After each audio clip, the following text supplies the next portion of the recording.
Hi, welcome to HardReset.info channel, dear viewers. In this video I will show you how to recover deleted photos and videos from recycle bin. Okay, firstly just open Photos app and let's remove some photos. Choose photos to remove and click OK, move to trash. So now we need to recover our photos from trash bin.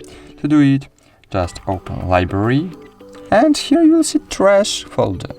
Just click on it and here you will see all deleted photos and videos. You can recover it during 30 days after deleting.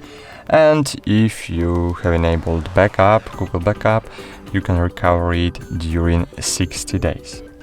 So select photos to recover and just click restore.